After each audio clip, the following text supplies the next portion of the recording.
It's December 25th. Merry Christmas. The year is almost over, and I want to talk about Andrew Yang, Universal Basic Income, and a little update on my thoughts on it. Basically, as I recall, it was Sam Harris that has the Waking Up podcast, and he was talking about politics a few times, and one of his friends suggested, "Oh, hey, I have a buddy that's running for president. This guy's real interesting. He wants to help people. He's not like a far rightist or on the far left. He's a really smart guy." So Sam Harris had Andrew on his podcast, and also Sam knew Joe Rogan, so he pulled some strings, got Andrew Yang on the Joe Rogan Experience. From there, his campaign really blew up, and he really popularized the idea of universal basic income. There's probably other times in U.S. history that idea was floated around, but this is the Andrew Yang is the modern day proponent of it.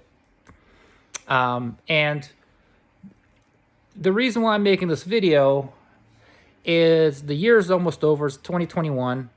We're going on 2022, and to see what's happening with the labor market. Mainly, Andrew Yang's the whole crux of his argument was that automation, AI, is gonna become more and more powerful. He was saying that 40% of all work revolves around driving a vehicle, like truck drivers and Ubers or whatever, and that automation is or AI is going to be just around the corner. It's going to be so good that it's going to destroy 40% of the jobs, and people need like a basic income to stay afloat because they wouldn't have a job. Some of these people are basically too old to learn like how to code or a new skill. So to keep half the country afloat, we needed a universal basic income. And it's the end. It's almost 2022, and so far that hasn't happened yet.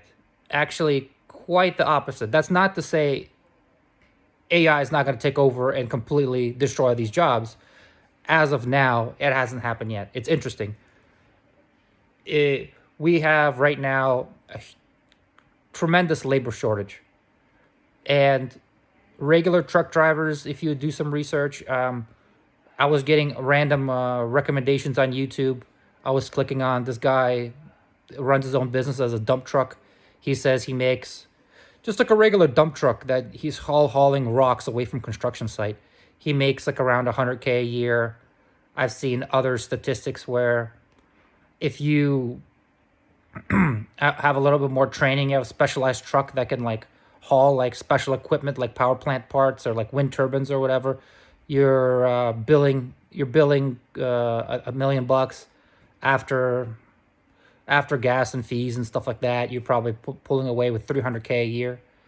Yeah, it's so his automation hasn't happened quite yet.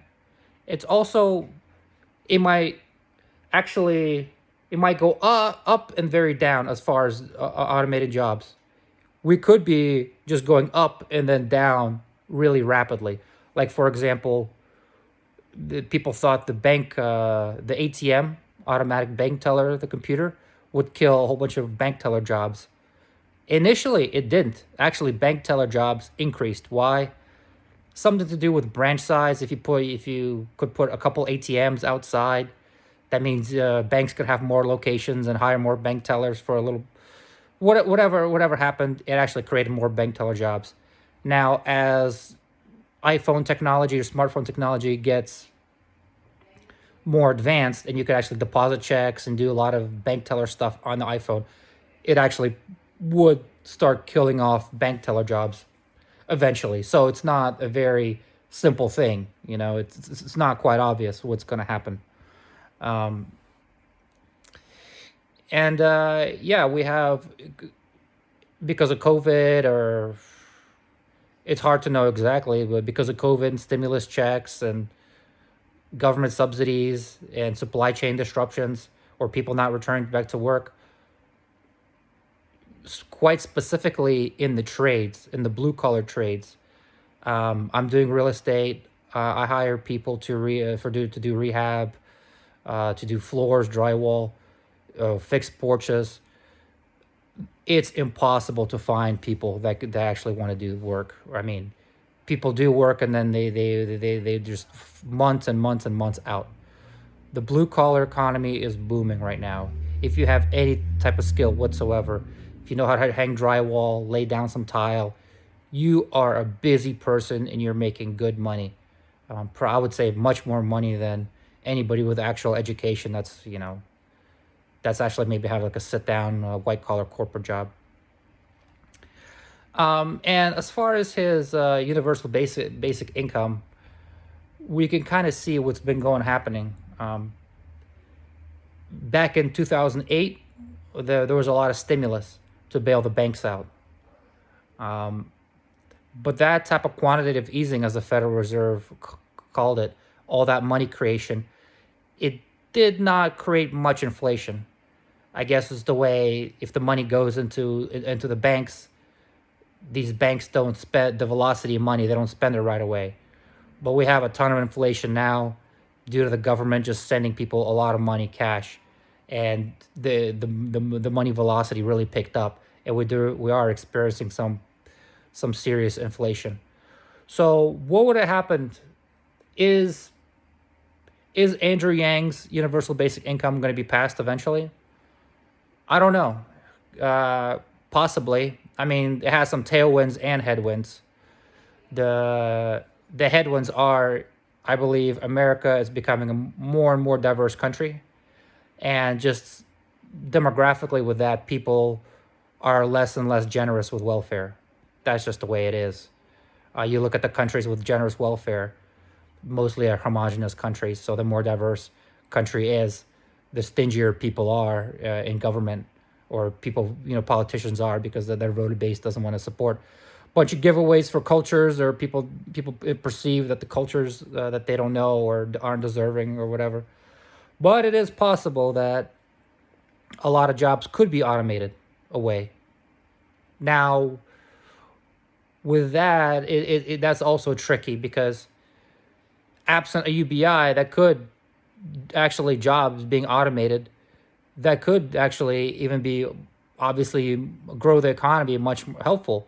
Let's say 40% of American labor is used by hauling goods around on a truck or just driving people around. If you come out with a autonomous car that like automatically hauls things around, you don't need a driver. Well, all the shipping costs basically would be eliminated from the product. So I could see goods that used to cost, some goods that have a lot of shipping costs associated to them would drop dramatically. So if you were to have a job, you could afford a lot more. Your standard of living would be higher. Question is, would people be able to, if they were a truck driver and they're already in their 50s, would they be able to find another more employment? I don't know. Nobody can tell the future, but I would suspect there's always a need for labor. So if the economy is good, it would actually be really profitable for companies to retrain people and to put people to use. But even if a universal basic income passes, what would be the pros and cons? The pros, I guess, technically, it would make people feel safe and people could take risks. So we could have some amazing art. I mean, maybe if people were worried about working and paying their bills and didn't have the energy to make the art or whatever they actually wanted on the side. Well, technically, hypothetically, if you have a universal basic income, well, they don't have to worry about it. They could spend the whole, if they wanted to, basically eke out a meager living and just be frugal. They could spend their whole time doing their craft. So we could potentially have a bunch of explosion of creativity. On the other hand, who would benefit? I would say landlords would benefit a big time. As you know, the reason why rents are not higher than they are is because people can't afford it. A landlord would, I have rental units. What I do, I remodel rental units or I buy apartments.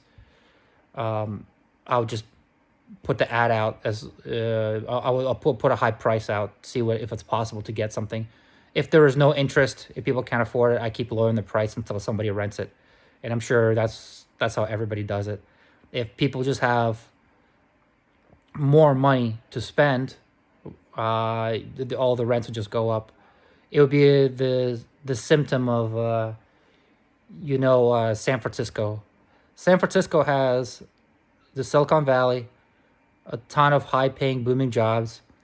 But even though those programmers make 100K, 200K, they're spending 3 or 4 or 5, 6K on rent to live in that city. So a lot of the productivity and a lot of the wealth is being eaten up by landlords anyway. That may be offset with remote working now, and San Francisco actually losing population, stuff like that. But you get the point. I would think that all the excess money, first of all, it'd be inflationary.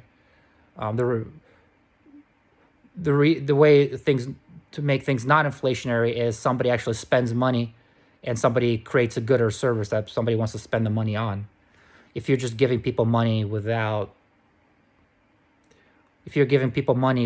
actual exchange, and then they'll just have more money to compete for other goods and services. So I would see just that being an inflationary. All the rents will be at least go up $500 across the board.